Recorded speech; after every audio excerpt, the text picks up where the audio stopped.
One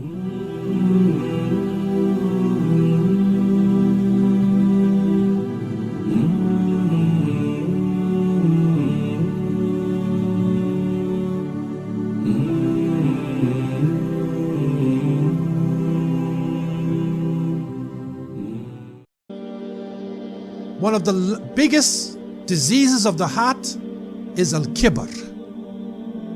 It is pride. And pride is when a person is proud of themselves, proud of their color, proud of their height, proud of their money, of their family's name, of the language that they speak. The ulama tell us, for all of these diseases of the heart, there is a knowledge cure and there is an action cure. The knowledge cure for pride is to reflect upon our relationship with Allah subhanahu wa ta'ala.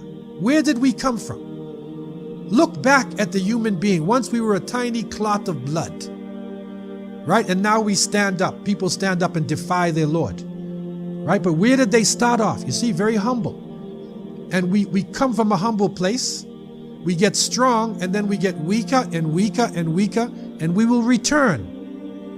No matter how rich you are, how famous you are, you have to leave this earth in a humble way. You will come out of this earth.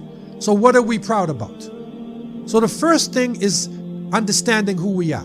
It's interesting because think about our lives. Okay, especially a person who feels they're physically fit.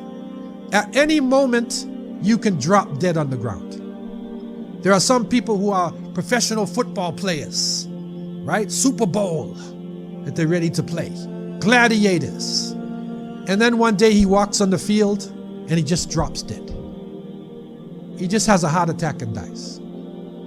You can drive in your vehicle and gone in a minute. Even the richest person on earth, even the heads of state, will fly in the plane and suddenly the plane crashes. So none of us have really any control over our destiny, you see? So why are we proud? We should be thankful that Allah Azza wa Jal gave us life. We should be thankful for the things that we have. The second part of the cure is the action cure. And the action cure here comes in physically. If we can't control our pride, then we need to do things that humble us. Do hard physical labor. You'll see the Prophet ﷺ in the day of the Khandaq, when they were digging the trench, when the Ahzab was about to attack them, he was carrying the bricks himself. Doing hard labor, taking the same as everybody takes. A simple life. It is reported Abdullah ibn Mas'ud radiallahu anh came into the house of the Prophet ﷺ, and Ibn Mas'ud was considered to be probably the closest to Rasulullah ﷺ in the way he looked and the way he acted, the closest one.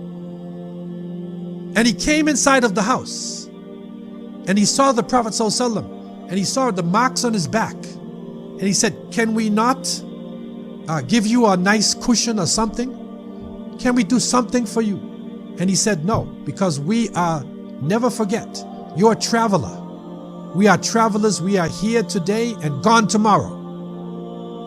Right? So never make this is not our paradise. So the humility, this is the Prophet ﷺ. This is the best of creation, the leader of the prophets. So he gives us the example of humility. Our group of brothers told me at one point they were looking for a great scholar of hadith. He was living in India. And they went to the house and they sat down, and an elderly man came out and gave them water, and they washed their hands. Then the elderly man came and gave them food, and they ate their food. Then they said, okay, where's the sheikh? 10 minutes later, the same elderly man came back and he said, I'm the sheikh. And he sat down and he began to teach. They were amazed at his knowledge. But you see what he did? He killed his pride. He killed his pride. He has knowledge, an ocean of knowledge over them. But he served them like a slave. So he killed the pride within himself. So part of this issue of al-kibr, part of it is that we need to take action. We need to take action against this.